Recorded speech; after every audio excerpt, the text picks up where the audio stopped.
No curso do Saber Direito desta semana, você vai aprender sobre a culpabilidade penal. Quem fala sobre o tema é o professor e delegado de Polícia Civil do Distrito Federal, Lúcio Valente. Nas aulas, ele aborda a concepção da culpabilidade e sua aplicação para a configuração jurídica do crime, imputabilidade, ilicitude e muito mais. Tudo isso agora no Saber Direito. Olá, meus amigos, aqui Lúcio Valente de novo com vocês na nossa segunda aula de Direito Penal, tratando do tema culpabilidade. Na nossa primeira aula, nós tratamos sobre a introdução e demos uma ideia de como que está a culpabilidade hoje. Falamos da teoria finalista, que na culpabilidade é chamada de normativa pura, e a partir daí nós vamos fazer uma evolução desde o início da teoria, das teorias que tentam explicar a culpabilidade, até os dias atuais e uma projeção também para o futuro. Quero que você venha comigo nessa aula, nessa nossa segunda aula, para a gente continuar esse bate-bola sobre a culpabilidade. Tenho certeza que você vai gostar e vai aproveitar muito, tudo bem? Vamos lá? Pegue aí seu caderno, pegue aí suas anotações e vamos continuar. Olha só, como a gente falou inicialmente na primeira aula, a culpabilidade ela é entendida como a reprovabilidade sobre o injusto, ou seja, algo que alguém fez de errado, criminalmente falando. Bom, essa reprovabilidade, então, é a culpabilidade. Agora, esse termo culpabilidade, ele sofreu uma evolução, e é disso que nós vamos tratar nessa nossa aula de hoje. Como é que se deu essa evolução? Quais são os passos que os cientistas do direito penal tomaram até chegar ao que a gente é hoje?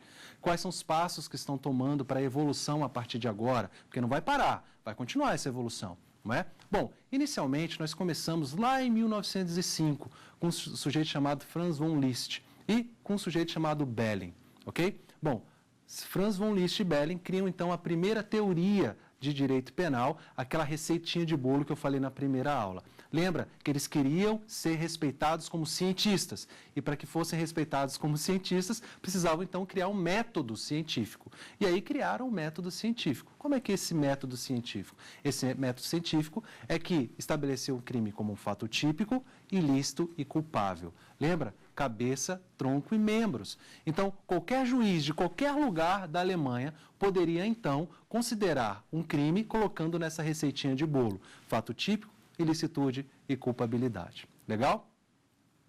Bom, a ideia inicial, como eu falei na primeira aula, é que o crime é uma força física mais uma força moral. Se o sujeito, então, efetua um disparo e mata outra pessoa, existe uma força física.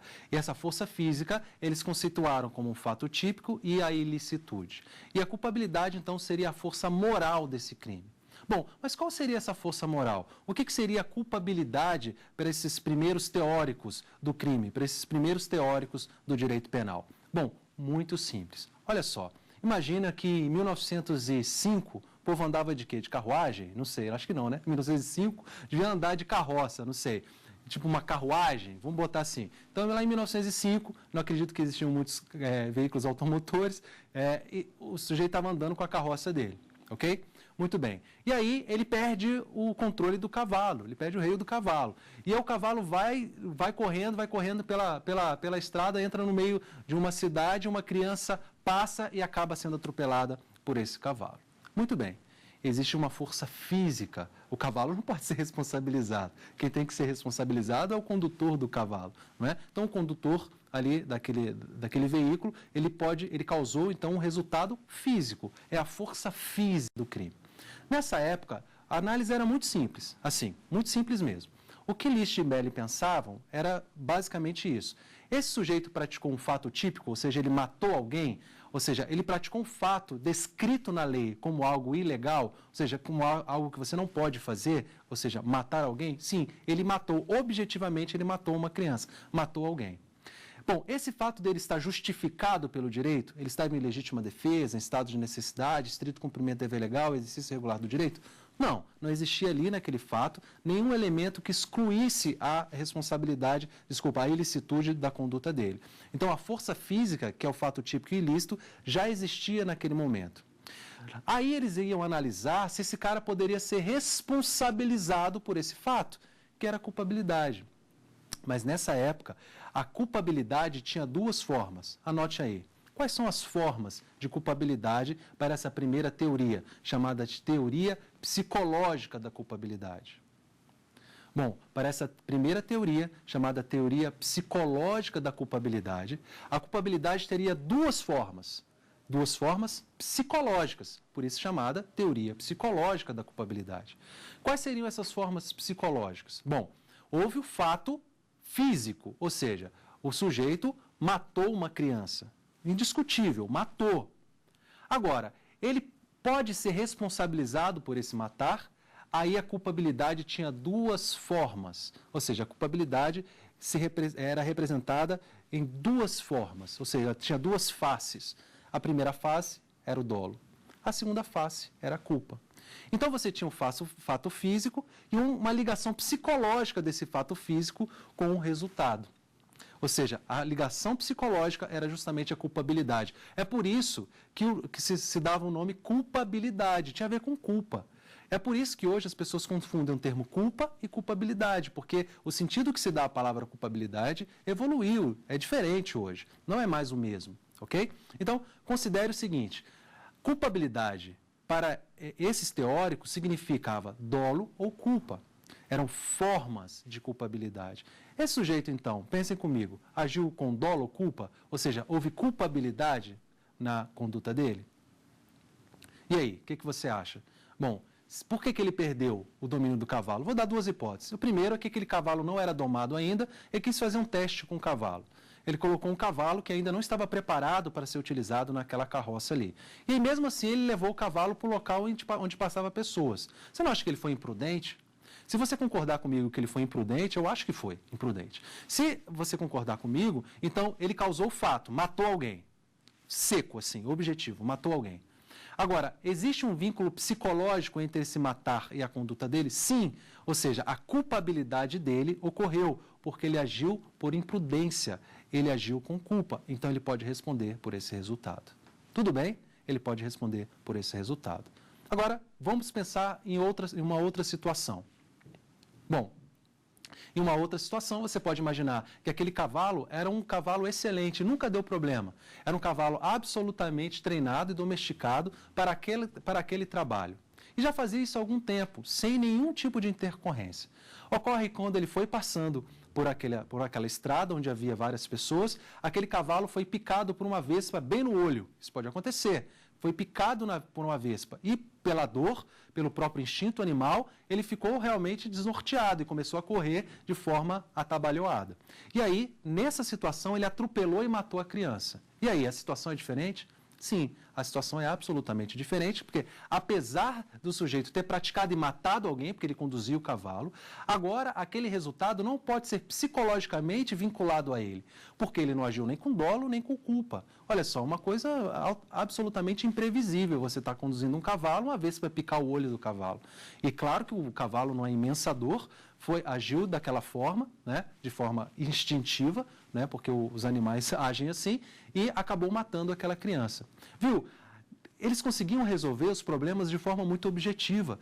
Isso foi tão genial, eu costumo dizer que as coisas mais geniais são as coisas mais simples, né? A teoria da relatividade de Newton é uma coisa extremamente simples na base teórica. Então, de tão genial, ele conseguia resolver de forma objetiva um fato que as pessoas quebravam muito a cabeça para responder. Então, a pergunta era, ele causou um fato descrito na lei como crime? Sim, ele matou alguém. Segunda pergunta, existiu uma vinculação psicológica? Ou seja, ele agiu com dolo ou culpa? Ele agiu com culpabilidade? As formas de culpabilidade seria dolo ou culpa? Sim, ele agiu com culpa. Ou não, ele não agiu com culpa. Existia, claro, que a interpretação poderia ser diferente de um fato ou outro, mas você utilizava a mesma receita de bolo, a mesma estrutura. Aí ficava tudo mais fácil, não é? Isso foi tão genial, mas tão genial, que a Europa toda quase toda, passou a aplicar isso. Então rompeu as fronteiras alemãs e então o direito penal passa a ser respeitado como uma ciência realmente, vamos dizer, acadêmica. E aí poderia utilizar um método científico, jurídico, é verdade, um método que serve só para o direito, mas mesmo assim poderia aplicar uma metodologia científica. Genial. É tão genial que as pessoas não conseguiram mudar a base filosófica disso. Rearranjaram, como nós vamos ver, mas a base filosófica é a mesma. Ok? Vamos lá. Bom, olha só, uma coisa muito importante sobre essa teoria é que o conceito de ação que era dada por esses teóricos. O que acontece? Nesse início, então, vocês percebam nesse exemplo da carroça aí, o sujeito, eu chamei carruagem, já foi ficando mais pobre, né? Era uma carruagem, virou uma carroça. Então, o sujeito que ia conduzindo essa carroça aí, ele foi conduzindo e a gente não perguntava se ao matar alguém, ele agiu com dolo ou culpa. A gente não perguntava isso, porque o dolo ou culpa só era analisado depois, quando a gente ia analisar a culpabilidade. Então, acontece que nessa época, o conceito de conduta adotado por esses teóricos é um conceito conhecido como conceito causal de conduta. Conceito causal, ou teoria causalista da conduta. O que significa isso? Eu só analiso se houve a conduta e se houve um resultado. Ou seja, aquela conduta, ela não é analisada sobre um ponto de vista psicológico. O sujeito estava conduzindo a carruagem, o sujeito colocou um cavalo que não era propício para aquela atividade e acabou atropelando e matando alguém. Então, eu não me pergunto se aquela ação dele tinha um dolo ou culpa naquele momento, porque a conduta dele era analisada só de um ponto de vista causal. A gente entende isso porque a gente consegue compreender o posicionamento de List e Belling por conta da própria evolução da ciência naquele momento. Para eles, a ciência, vamos dizer, as grandes ciências eram as ciências físicas. Se a gente pudesse provar a conduta só com a inervação muscular, ou seja, se a gente pudesse provar que o sujeito agiu só porque teve controle daquele movimento, estava resolvido. Eu não quero saber se ele agiu com dolo ou culpa nesse primeiro momento. Isso era uma análise posterior. É uma análise posterior. Então, qual foi a teoria que fundamentou qual é a filosofia, a ideia filosófica que fundamentou essa primeira teoria? É aquela ideia de que as ciências são mecânicas. Então, a gente pode explicar tudo através da observação. Eu consigo entender as plantas observando as plantas. Eu consigo entender a fotossíntese apenas analisando as plantas. Eu consigo entender o corpo humano apenas analisando o corpo humano. Bom, o direito penal, então, nesse momento, conseguia compreender o crime apenas analisando o crime, sem interpretar, apenas analisando. Matou e pode ser responsabilizado, objetivamente. Nesse momento, então, adota-se a chamada teoria causal de conduta, que não se analisa nem dolo ou culpa, porque essa análise é posterior. A conduta, então, ela é uma conduta cega, em que o sujeito apenas tem controle da sua vontade, mas não se controla a finalidade, que é uma ideia que é justamente um fruto dessa evolução. Ok? Bom, nesse ponto, então, surge a chamada teoria causal de conduta. Talvez você já tenha ouvido falar muito dessa teoria causalista, em contraponto com a chamada teoria finalista da conduta, que é essa que nós adotamos hoje. Apesar de bastante discutida e combatida ainda por teorias pós-finalistas, é ainda que guerreiramente se segura cientificamente. Bom, ok. No segundo passo, essa ideia inicial, apesar de muito boa, ela acaba demonstrando fragilidades. Por quê? Porque o direito penal não é como a biologia, ou a física, ou a química, que a gente observando os fenômenos, a gente vai entender tudo. Então, esse primeiro positivismo, ele passa a ser atacado por uma outra filosofia, chamada de neocantismo.